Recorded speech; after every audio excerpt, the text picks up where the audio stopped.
Namah Shivaya Gurave Satchidanandamurtaye Nisprapanchaya Santaya Niralambaya Tejase Sankaram Sankaracharyam Kesavam Vadarayanam Sutrabhasakritam Vande Bhagavanto Punaha Punaha Ismara Gururatmeti Murti Bheda Vibhagini Vyamavad Vyapta Dehaya Siddhachina Murtaye Namaha Om Shanti Shanti Shanti Om Gurubhyo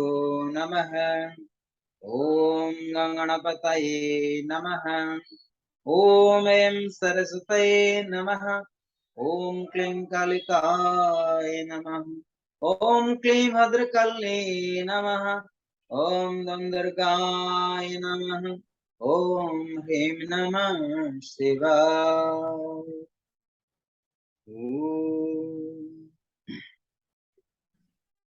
So today we are going to study about the Kundalini Tantra and the Yoga Darshan, right? So I have combined these two subjects today. Most of the time we want to know what is Kundalini Tantra and what is Yoga. Sometimes people, when they want to study, Kundalini Tantra, they don't want to know what is Yoga. So sometimes people who study only Kundalini Tantra, they have to speak every word Tantra, Tantra, Kundalini, Kundalini like mantras. No, there's a lot of misconceptions. So Kundalini means awakening of the prana, the vital energy, and Tantra means expansion of the consciousness or awakening of the totality of the cosmic prana. So Tantra means expansion of the consciousness. Expansion of the consciousness means Kundalini, again, when you say energy, Kundalini is also energy, it is a consciousness. The cosmic energy, when you say cosmic energy, is called awakening of the Kundalini. That is called cosmic prana or cosmic vital energy or cosmic the superpower. That how we feel sometimes low energy or high energy or no energy. And sometimes feel depression, sometimes feel hypertensions or heart attacks, many things because of a lack of a prana. Lack of a prana. So lack of a vital energy. So when a person is full of energy, it means a person has the power of a Kundalini. A person awakened Kundalini already. So awakening Kundalini means a person has the full power of the cosmic prana, cosmic energy. But the question mark is here. That is the question mark is here. Even somebody awakening Kundalini, is it possible that prana can stay for longer time? Is it possible that prana can stay until our death? Answer is not. Until, because Kundalini energy is it is an energy, but same time this energy can also, we can lose it until unless we have knowledge of Atma, knowledge of soul, knowledge of spirit. Because, and without that Atma, the prana has no power, the vital energy have no power. What do you call energy? That has no powers. So therefore, without Atma Jnana, the Kundalini energy not stable. But once you have Atma Jnana, naturally the Kundalini energy is stable all the time. All the time. So therefore, is the tricky part of the Kundalini science study, the tantric science. I'm not speaking about today the technique, but you have to understand the fundamentals of the Kundalini Tantra. Then you have to understand what are the fundamentals of the Patanjali Yoga Sutras and what is yoga actually, yoga darshan. So therefore, so here you are combined it to darshans. Darshan means philosophy. Tantra darshan or Kundalini Tantra darshan or the yoga darshan. So, but without awakening Kundalini, it's not possible to have the Atma Jnana. It's not possible to have total freedom and to know also total freedom or total liberations or total enlightenments. So therefore is vice versa. Without awakening Kundalini, no Atma Jnana. And without Atma Jnana, the Kundalini energy not stable. The Kundalini energy is not stable. So therefore, awakening Kundalini is very, very important to know because that is the potential energy which is help you as a medium. That is like an instrument. So Kundalini energy is a medium, is an instrument. Through that instrument, through the medium, and you can see yourself, the soul, the Atma. Because after death, what happens? Our body, our mind, everything is decomposed, disappears. But prana is there also, but we don't understand that. This prana is more the supreme prana or the cosmic prana, and soul also itself goes to the supreme soul as well. But we don't know this kind of mystic science unless we experience this. Intellectually, know many things. Like sometimes I speak, what becomes soul after death? What becomes soul after death? What happens? Our soul. Similarly, so we have to understand what are the importance of the Kundalini Tantra, what are the importance of the science of Tantra. Also, Tantra has the various practice, so many kinds of practice, but depends each individuals what kind of consciousness they have and what kind of skills they have or what kind of skills they need to achieve in order to continue the science of Tantra. And yoga is all about the foundation of the disciplines. Is help you yoga anusasana. Yoga all helping you moral disciplines, physical disciplines, emotional disciplines, psychological disciplines, psychic disciplines. So these are all our things. So you can see that the foundation of yoga is very important before we are walking to the path of the Kundalini Tantra. So most of the time, we don't understand this properly. So therefore, today we need to clarify how we can combine the science of Kundalini Tantra and the Tantra and the Yoga Darshan. Yoga Darshan, when you study, sometimes we study philosophy, but philosophy also very important. We need to clarify intellectually. We need to clarify so many things like mana, buddhi, chitta, and ahankar. So there are 4 steps in yogi philosophies: mana, buddhi, chitta, ahankar, and that is also is help you in the science of Vedanta, Advaita Vedanta, because this course is going on sannyas course, Vanaprastha sannyas. How we can renounce the worldly life? It means renounce means not to separate, but how to detachment. How to detachment, not to involve, but you need to. For example, this is our body, mind, emotions, and everything we have, but we don't know what is the soul, the spirit. So we are involved with our body, mind, and emotions. Therefore, we are suffering. If we are little bit involved with our soul, so we could be free because soul is not involved with no one. If you are involved with soul, it means you are not involved with no one, not even with your mind, the body, and emotions. So you can be free. So mana, buddhi, chitta, ahankar. Mana means mind, and buddhi means intellect. And mana, buddhi, chitta. Chitta here translated as a consciousness, but this consciousness you can understand a little bit when you say chitta vritti nirodha iti yoga.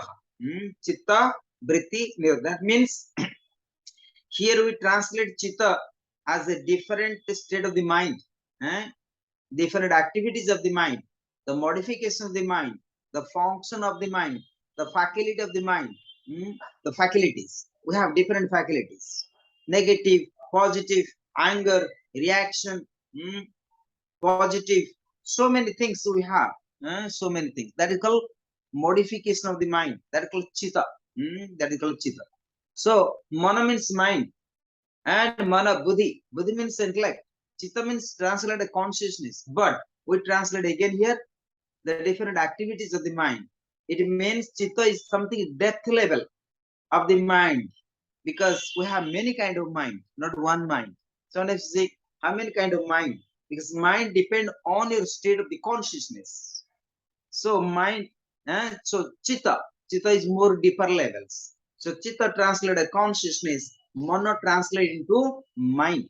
Mana, buddhi, chitta, ahankar. Ahankar means ego, and ego is the, we say ego is the cause of so ego is the ego coming from ignorance, avidya. Ego is called avidya. You can say ego is the, you can translate as a, I don't know how to ego translate in which language, but best way to understand is called ignorance, avidya. Have the absence of knowledge, absence of morals, absence of wisdom. That is called ego. So when you have ego, so we can call it absence of knowledge, absence of wisdom, or absence of morals, of the common sense. So therefore, chitta, vritti, nirodha, iti yoga. So these four things we can have the minimum skills to understand proper. What does that mean? We need purification of the mind. We need positive mind, purification of mind, transparent mind, and full up with a viveka. Viveka means with the morals. Our mind has to be viveka, with a common sense.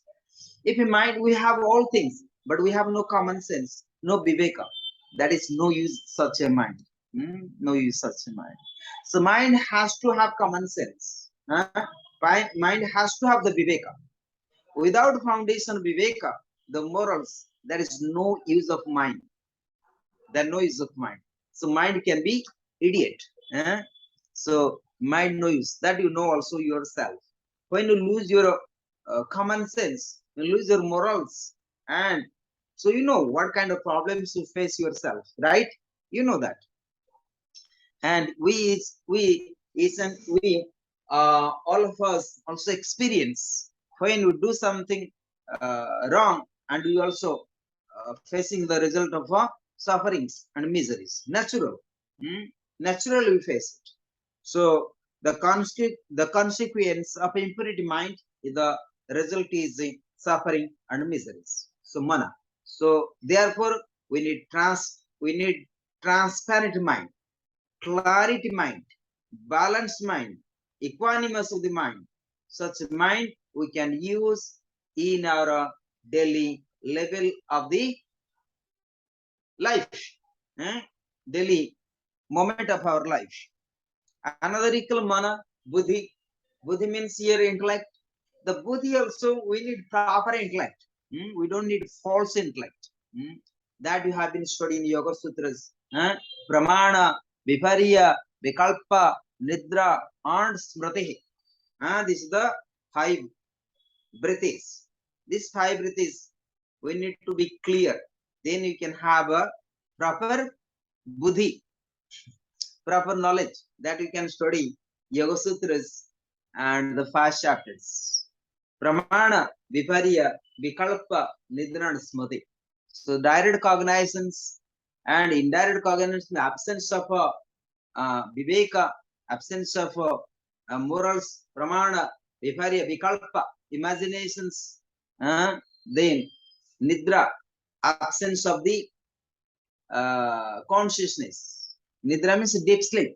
Deep sleep means absence of consciousness. That means you are not conscious what kind of deep sleep you have and what is going on in your deep sleep. So you are not conscious at all. It's called unconscious. And then fifth is smriti. Smriti means memory, the impression of the mind. So I can call it impression of the chitta. Impression of the chitta. That what you accumulate, so many impressions, so many karmas, positive, negative. We have impression, so many kind of impression. For example, meet someone 1 month before, 2 months before, 1 year before, maybe something happened. Maybe person use some bad words to you, maybe person abuse you, but same person after 1 year, what happening? He's sitting and meditating in the cave of the Himalayas. He may be already in samadhi, already maybe left his body, but still you want to take a revenge. Why this person abuse you? Why this person scolding you? Why this person give you hard time you? Right? So this kind of impression of the mind, memory. So therefore, due to our memory, impression of the mind, this life also we are suffering. That we don't know. Either we are consciously or unconsciously, we are suffering because of impression of the mind of the past. So many years before us, either with the person or the place, the house, or with our parents, or our beloveds, with our teachers, or masters, no matter. So we are also suffering due to our impression of the mind of the past. Sometimes also we feel good. That also impression of the mind of the past as well. Sometimes you see maybe 1 year before or 2 years before or some years before, maybe person was gently person, very nice. But after some time, maybe he work out, he was gang leader. Gang leader. Like you see the world. I'm not going today about to speak politics anyway, not negative words, but you try to understand. So, like today you are terrorist and tomorrow you become president of the other countries, right? Today you are president, tomorrow you are declared as a terrorist, they'll hang you also. So this is the world. So this is the world. So what I mean, it is called impression of the mind, right? So we have to change our impression of the mind towards positive, towards clarity, towards neutral, eh? Without taking revenge. So that is also chitta. That is also chitta.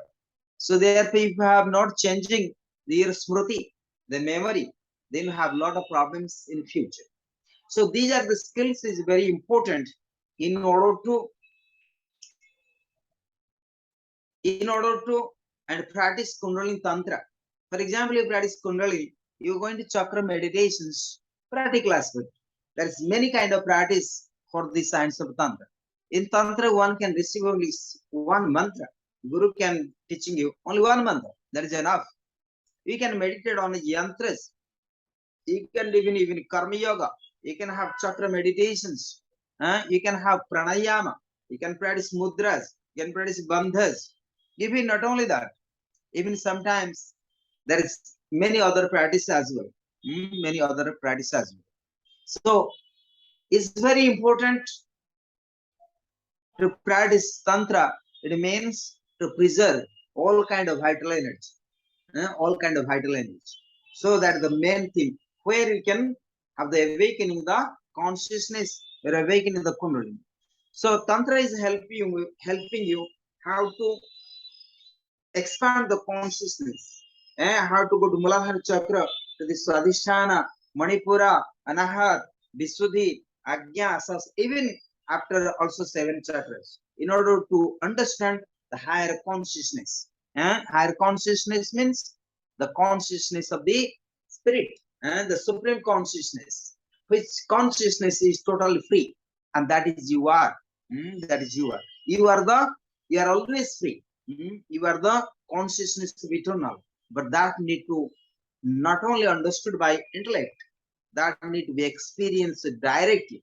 Therefore, we call pramana direct cognizations. You have to see. You have to see means you have to experience and nothing but eternal spirit, eternal consciousness. I'm not merely I'm just mind or the body or the passions or the emotions or this chitta or the buddhi or the intellect. No, I am simply as a eternal spirit.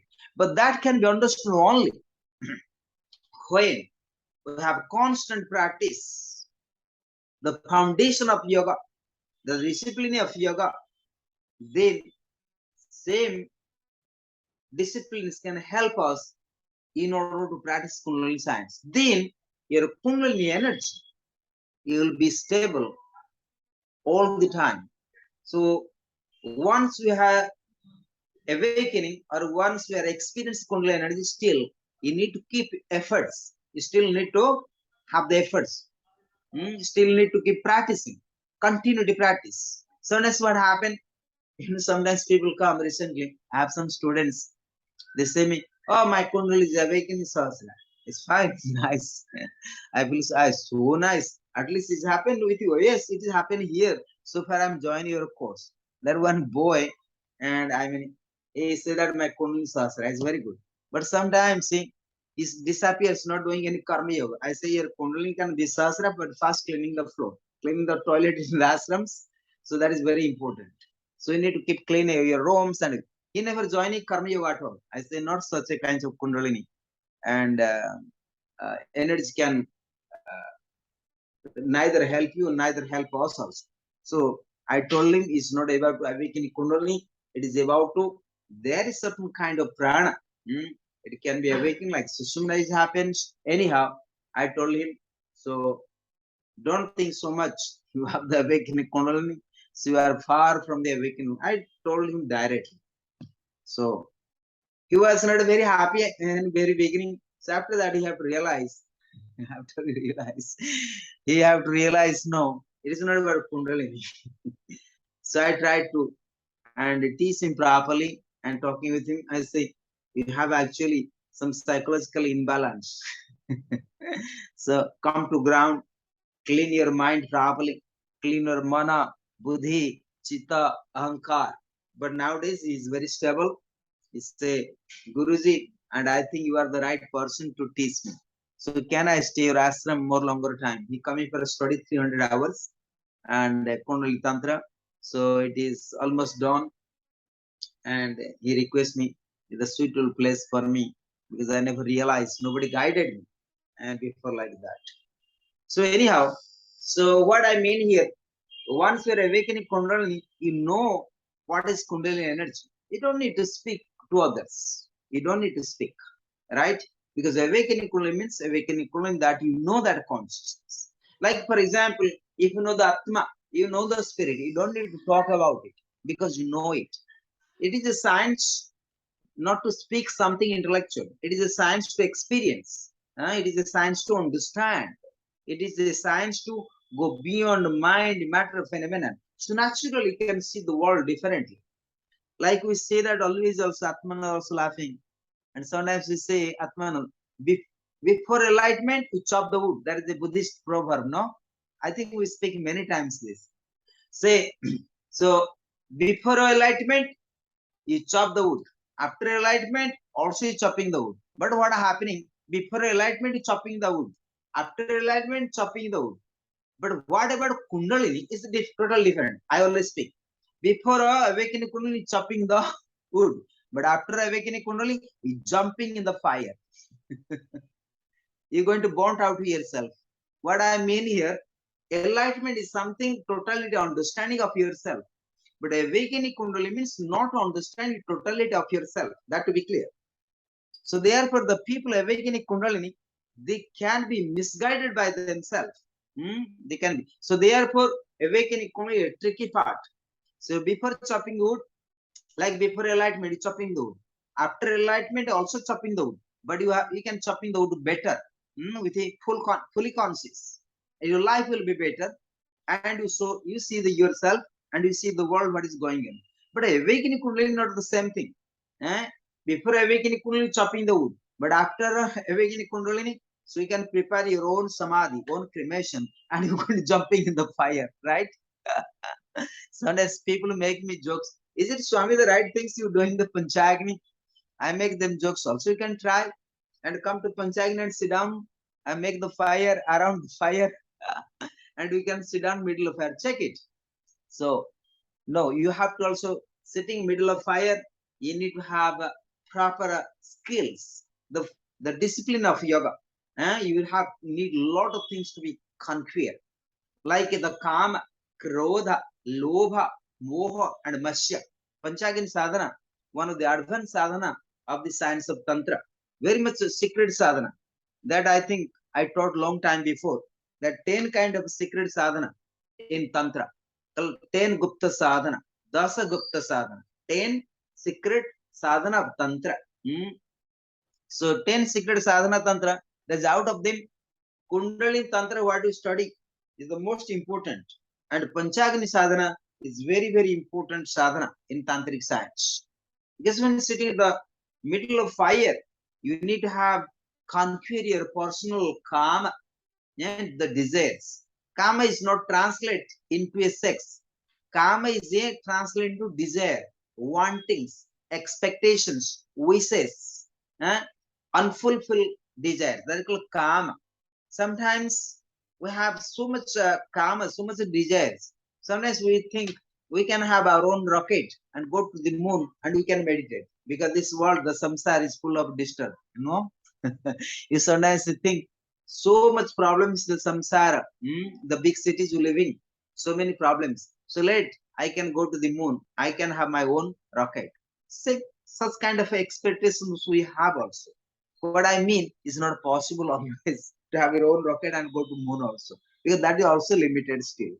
So samsara, this planet also limited. Wherever you go, there is problems. But one thing to understand, how to conquer yourself, that is important. No matter who's in Himalaya, like the Sylvia living in the London, or the Atma living in the Germany, or Mahadev in Portugal, no matter wherever you like. But problems are everywhere. Even in the cave of the Himalayas, you can't also meditate, not possible. So therefore, it's very important. You have to look within. Tantra, the science of tantra teaching us how to look within, how to develop the consciousness, how to expand the consciousness within, and to understand better ourselves, better our families, our beloveds, our colleagues, our business, and whoever around us. So you can understand the better. So they call it kama, krodha. Krodha means anger, reaction. And when you're sitting middle of fire, and you have to also conquer the krodha, the anger, that is ego, avidya also as well. Because anger comes out of avidya, out of avidya. That is also absence of wisdom, absence of wisdom. Then, because when they're angry, what happening? Most of the times, what we wish, it does not fulfill. So therefore, we're angry. A lot of things we expect, it does not fulfill. And that brings us anger. Then, kama, krodha, loha. Loha means greediness. And we have so many things, and we accumulate ourselves for our selfishness, how to fulfill our personal desires. And sometimes we are so much involved for our greediness. Anything we do in our life. For example, I giving, we have addiction or pleasure. Pleasure. Sometimes everything we want to have a pleasure. Most of the time you see, it's not pleasure. You see, just I give very simple and clear example. Sometimes you smoke, like any kind of people smoking, any people smoke. When you smoke, maybe that smoke for time being brings pleasure. But what happens? It damages your lungs, it damages your heart, it damages your liver, damages your kidney, right? And finally, end of the day, damage your whole your brain, even your thoughts. And you're killing the prana, killing the vital energy, right?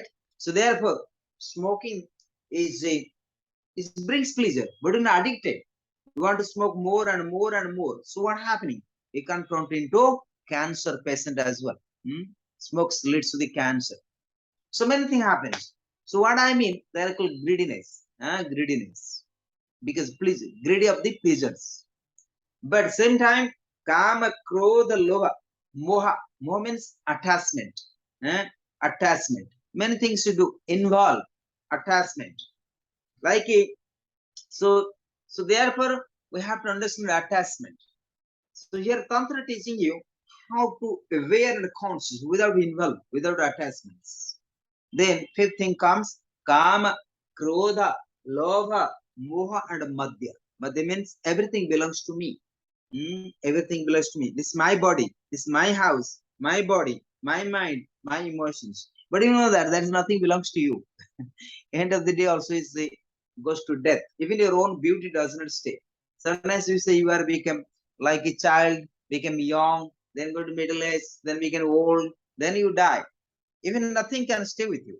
So that you also know very well. So what I mean here, nothing belongs to you. That to be clear. Even anything you have, what do you think? Everything you have, there's nothing belongs to you. That also you know.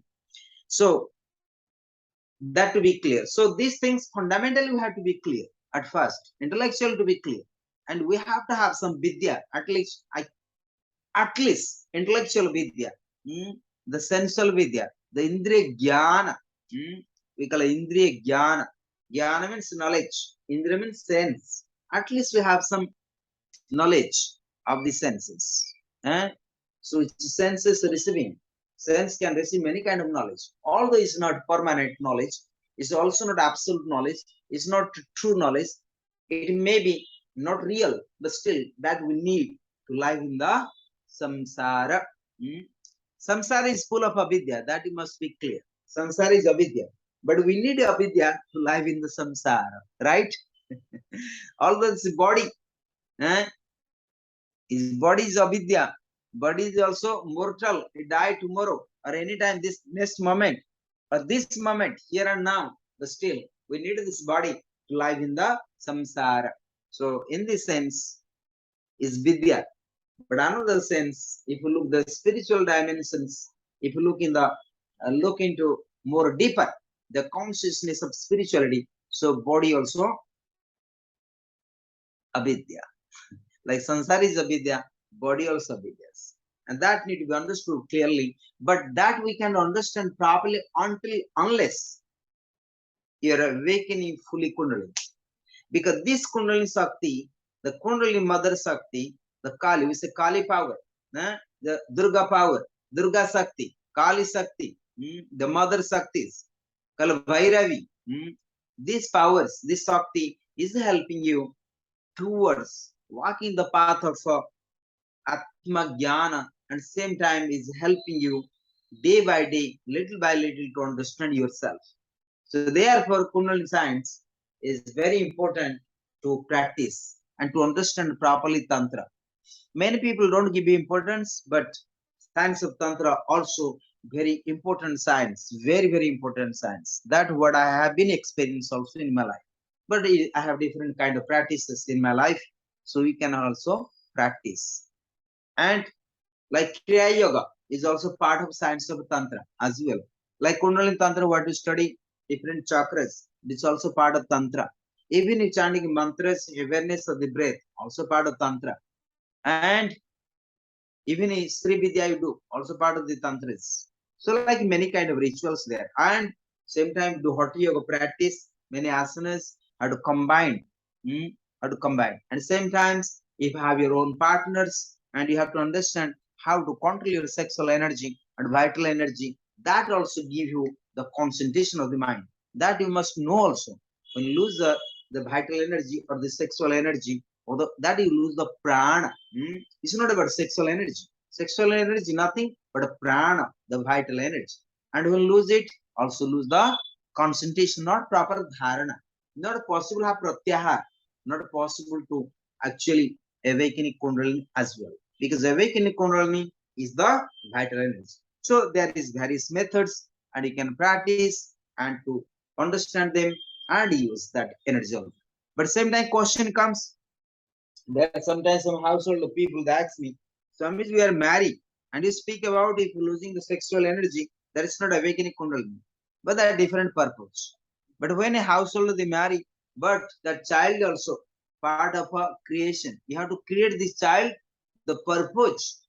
So why use the sexual energy? Because sexual use energy for marriage purpose, for example, marry to have kids. And that you have to use, that kid has to be useful for the humanity, for this like the animals. They create also children, and they create also their children, but they use their children for benefit of the nature, balance of the nature. But when we as a human being create the children, what do? We are very selfish. We use them for our own selfish nature. That you can see many parents. They use their own children for their own purposes. If children don't listen to the parents, and parents are so much disappointed, right? No parents love them. So therefore, many children, sometimes many children, most of the time, many civilized countries, civilized means I call avidya. Civilized means for me is avidya, full of avidya. So the children not with their parents, parents not with their children. Especially in India, in Asian countries, we as a parents, we would like to expect our children has to be, and the children has to be done as per our own wish, not as they wish. This happens many times. You know, like a farmer. Farmers, they like to their children to be a farmer. I remember in our village, too much study is not enough. That is not useful for you. End of the day, anyway, you have to farming the field. So sometimes many children they don't go to study, and their parents say that go to the farmer field, let the plug in the field, let put the seeds, and let the grain can come. So farmer they wish if somebody is a doctor, their children they want to be a doctor. Somebody is engineer, their children can be engineer. Somebody politics. India is very much like history. If a father is a grandfather is politician, the father is politician, then children politician, grandchildren politician is like going to generations. They don't go others. So what I mean, as a parents, we supposed not expect our children has to be done as we wish. And that is not like animals. Animal they done differently. You see, animal they don't have this consciousness even. They are not selfish. They don't know, but they are not selfish. They live like a animal. But human being, even worse than animal sometimes. They don't live like a human being. So what I mean here, we have to learn. The subject is the awakening kundalini through vital energy, through pranic energy. So as a householder, and we should not think negatively for their sexual energy, and they can use sexual energy in order to create the children, and that children has to be benefit for the humanity, not for their selfish nature. The children supposed to be, the child or children supposed to be, how say, um, taking care of the whole nature, the creations. So that is the basic philosophy of the marriage as per the Vedic science. Vedic science. Like you see in ancient time, the rishis. Rishi means in ancient time there was no monk traditions. They used to marry, and they sometimes have only one children or two children. I most of the time I heard only one children, but they this kind of child also they bring lights to the world as well. So they don't expect, and their children supposed to have the marry and children and carry on the heritage like this. But there was also a little bit like that, and you know that Atmanan and great Rishi called Vyasadeva, Vyasa, who is the writer of the Vedas. So you must remember Vyasa. Vyasa is the great guru. It's called Vyasa Purnima, the great guru of the Vedic science. So what happened? He have the child. His name called Sukadeva. Suka. So what happens? And he was so much emotionally fall in love with his own child. And his child, and he actually did not want his child to be a monk, to be a monk, to be a yogi. So what happening? And he have so much moha. It's happened natural. Although he was great guru, great master, and a great rishi, he have so much emotional love. But finally, whatever, what happened? Sukadev, he didn't marry. He left the home in young age, very young age, and he entered into a monk life. And he was Digambar, Avadhuta, Avadhuta completely. Even he was not wearing the cloth at all. He left the home. Then it was very interesting that one time what happened, and this Sukadev, he left the home and he walked in the side of a river, the bank of a river, any river, maybe Ganga or somewhere. I don't know exactly, but somewhere. Then his father tried to follow him and try to bring back to home for some reasons. Then father also walking behind him, the Vyasadeva, Vyasa. Vyasa is the great master, the author of 4 Vedas, the Vedic science. Vyasa is the master of all the Vedic science. He's the writer, he's the author. So what happened? After some time, so he followed his son. There are some ladies, they're taking shower in the river. Maybe the tribal village must be there somewhere. Side of river, sometimes people go naked. So all the ladies was naked. They put in their clothes side of the bank, river, and they're taking shower. And the same side passing by the Sukadev, his son, and fully naked also. That's the story. But I'm a story is true, so God knows. So I'm telling the story. So you can, I try to teach you what are the morals. I teach you what is the Brahmagyan. So that is I'm bring that topic to you. So just listen now. Then what happened after some time? So father followed to his son Sukadev. Sukadev simply walking the same river and were all ladies, but he did not notice. He saw he was bimukta. He have no any kind of desires.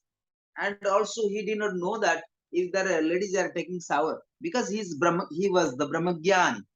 He was Brahmagyan. He was the liberated soul. He was the enlightenment, fully enlightenment, not the Kundalini awakening, fully enlightenment. So he don't have he did not know the ladies are taking shower, but somehow and he passed through the bank of that river and that valley of that river. So no ladies and every ladies are watching him, but he could not watch the ladies. All ladies. Then no ladies say putting the cloth in their body. They still taking shower with naked, and then Sukadev also passed by that valley. But what happened after some time? His father behind him, to walk in, follow him, and to bring back maybe some reasons. Then what happened? This lady they notice his father walking also valley, and he coming from distance. He coming. They saw from the distance. So all ladies, they took the cloth in their body. They coming out of the water. They put the all cloth their bodies. Then what happened?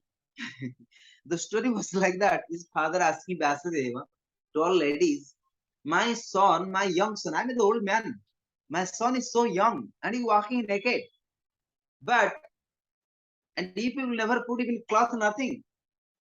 And what happened? I'm an old man. Even I don't have such kind of physical desire, or I don't have physical ability to have such kind of things now. Then these ladies are answering to this Vyasa, the Guru. He is the great Guru. He said, look, even an old man, still you have desire in the brain. Maybe your sexual organ not working is fine, but still your brain is not free from sexual desires. Although you are author of Vedas, but you are not enlightened. But Sukadev, your own son, he may not author of 4 Vedas, but he's fully enlightened. He have no desires. Even he did not watch us, and even if we don't, and we see him, but he did not saw us also. So what I mean here, so come to conclusion about how the sexuality, how the vital energy, and what is the knowledge, what is the vidya, what is the avidya. So most of the time, vidya, it does not appear in the physical body. It can be 100 years or 200 years old, but does mean you are free from all desires. No. Right? So, even mentally, we sometimes have kama, krodha, lobha, moha, and madhya. 5 things. Even an old man, even 100 years old, still have desires. You have anger, kama, krodha, lobha. You have also greediness, moha, the attachments. So you have moha with his own son. Then finally, my son. But finally, Sukadev. So Sukadev is the first sannyasin, first monk in the tradition of in Vedic science. That must be clear and remember that. Sukadev is the first sannyasin. Before that, Rishi paramparas. Rishi means Rishi, they can marry, they can have children. So after that, sannyas, the monk tradition starts, like the swami tradition starts. So therefore, Sukadeva is the first sannyasin who have no desires. Because sometimes you can awaken Kundalini. Like Vyasa, he was awakening Kundalini. That's sure. And he write all the knowledge, all Vedic science. That plus Shastras, all Vedic scriptures.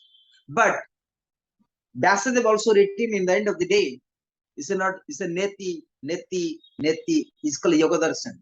And in Vedic science, he says that Neti means not enough, not enough, not enough to enlightenment.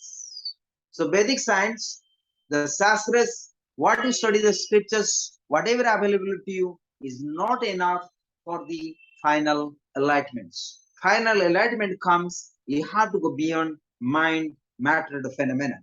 That you have to make strong efforts, strong determinations, strong convictions. It's good to read the books. It's good to listen to lectures from the masters, from teachers.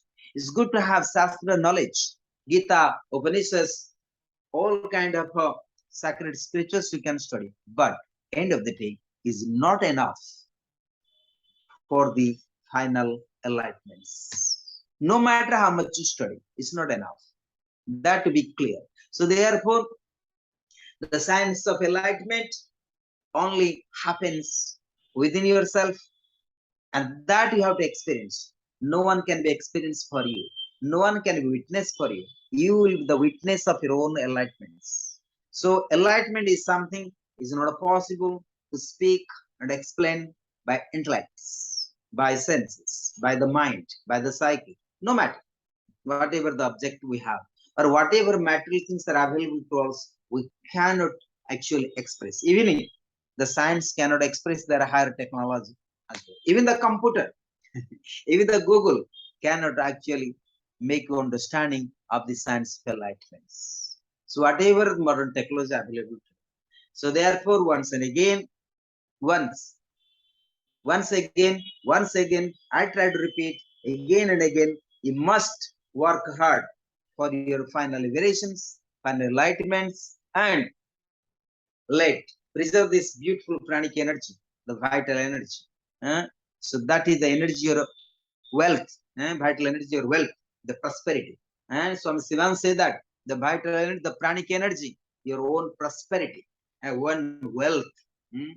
So therefore, as a yogis, we learn how to preserve the pranic energy, the vital energy, the sexual energy. So that help you for the higher enlightenments and a higher awakening of the consciousness. So that's the main theme of today. So Tantra Darshan and Yoga Darshans. Main thing to speak, Shastras. Even I speak is not enough for enlightenment, but still we need this knowledge. Go to also forward. Forward your love, your freedom, and your final liberations. And for the super minds. So then we can have experience, ordinary experiences. Like supernatural powers, you can have experience like a Guru Milarepa in Tibet. He was a great master in Tantra.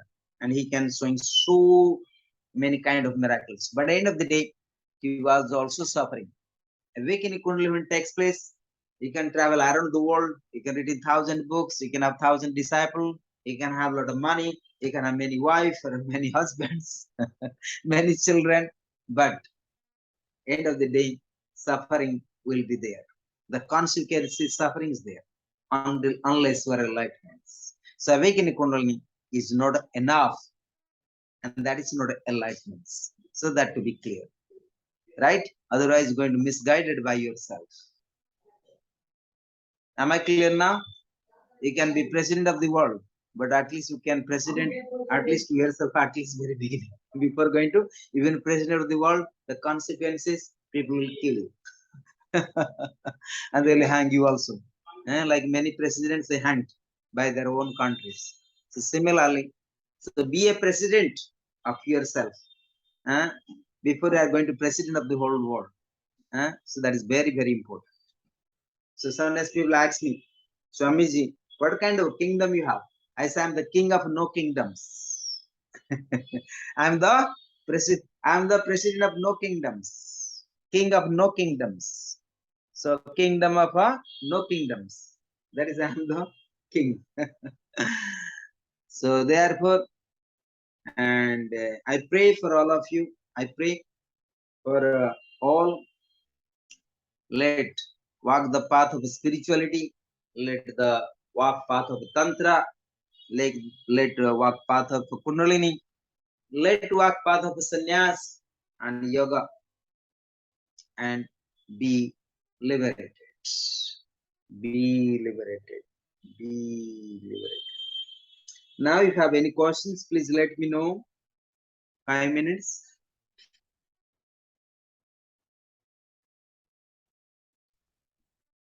Yes, Swamiji, if Tantra is expansion of the consciousness or expansion of the mind consciousness, and Yoga Sutras deals also with the consciousness, vrittis, manas, buddhi. So Yoga Sutras is also expansion of the consciousness. Yes, because yoga sutras are helping you how to extend, how to expand the consciousness. Because yoga sutras are highly, as I say that, I repeat again, yoga sutras are very, very important for the foundation of the physical, mental, and emotional disciplines. But generally, why I say that repeating today, because most of the time we ignore yoga philosophy, yoga darshans. We ignore all kind of yogi parts, and we want to study in Kundalini, tantra without understanding properly. So without yoga, there is no tantra. So that to be clear, yoga is the foundation of tantra. We say all yoga when it ends, tantra starts, because tantra, and when you awaken in Kundalini, that you need to have a lot of preparations, a lot of foundations you need it. But same time, and when you study the Kundalini, because you have to start also simultaneously. Same time practice tantra, same time practice yoga. You have to simultaneously start both together. Like when eating meals, so you can't eat only rice. You need rice, little bit dal, little bit vegetables. So you have to put all together. So meals will complete.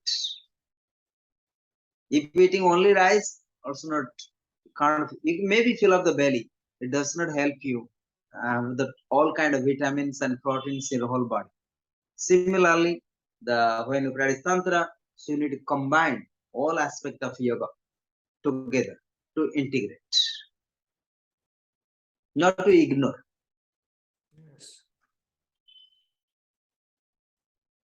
Not only the techniques, but you need to have a proper moral disciplines. So you have to also prepare, but you have to day by day and keep continue the practice. This life, next life, another life. So I say, this life I have no time, I can start another. Oh, I'm too young now, I'll start later. Oh, I'm so beginner, I start late. But not like this. This is excuse. This is negatives. You have to start here and now, this moment. That is Gurudev Swami Sivan say that. So the spiritual life, when you start here and now, you have to start. Don't ignore it. You say, later means later. Tomorrow means tomorrow. Where tomorrow never comes again anyway. Tomorrow is tomorrow. So therefore, for spiritual life, I personally, I never say tomorrow. I never say I'm not ready. I always am ready.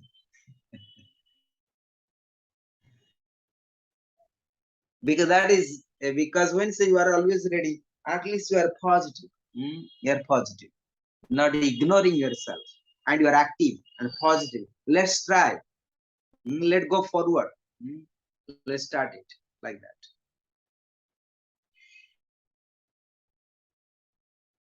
But don't be egoistic. Oh, I know everything. I'm fully ready. Then also ego comes. And when you say not ready, ignorance comes. Both also. Both have the problems. When you say I'm not ready, so that means you're lazy. You are not very positive. And when you say I am fully ready, I'm okay. I don't need anyone. Like ego comes also. So both has the problems. So you have to understand the tricky ideas. Tricky things behind the mind. So mind can have the false knowledge. When say I'm not ready, I don't want to start it. It's the false knowledge. It's not the right knowledge. It's the false knowledge. It does not help you for nothing. It's make your energy become down and down and down. And when I become aggressive, you think you know everything. Like many people say, I know myself. I know that. These people are also in danger. They will be heart attack. And when say I'm not prepared for it, you'll be go depressions. So two sides are dangerous. One side go to heart attack, other side go to depression. So spiritual life, you need to have balance. Remain positive. Remain. Try. Prayatna. You need to try. And you need to make efforts. Always need to make efforts. That is me. Always make efforts. I'm very positive and make efforts. And never I say that I know everything. And I never say that, oh, I'm not ready. I don't say that also. These are the skills I have. So therefore I'm working until now. I'm here with you. So Sylvia, any questions now? Is the Atman clear now? Sylvia, her name is the Shivarupa, right? Yes. What is your name? The spiritual name? You have to unmute. Shiva, yeah, Shivarupananda. Yeah, Shivarupananda. I forgot that. Okay. So jewels of Shiva. That is good. Thank So you. that Atman also Mahadev, they all are initiated by us, by our school, behalf of our Guru Swami Sivanand. Like you have also got initiated behalf of Swami Atman also, behalf of Swami Sivanand, Mahadev also. So this is our team. I supposed to go to program Atman, something happened there. So unfortunately program not happened. Anyway, any questions you have? No, thank you. I will probably have questions, but at the moment, nothing comes to mind.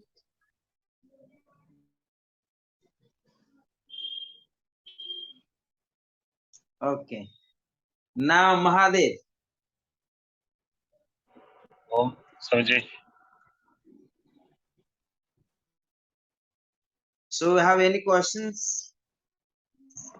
No, just listening. Okay. So thanks to all of you. Let 3 times add Om Mantra with me all together.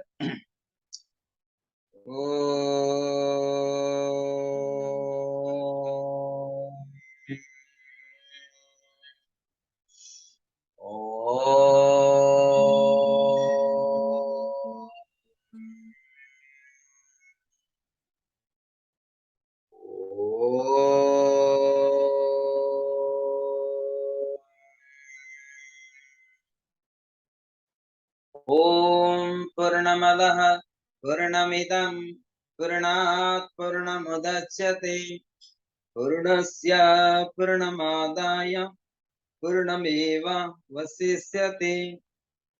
Om Shanti Shanti Shanti. Om Gurubhyo Namaha Harihi Om. So thanks to all. May God bless you all. Let 3 times Mahamrija mantra 3 times today for the world peace. Today is Saturday. I forgot that. All I did morning time. Let we pray. So,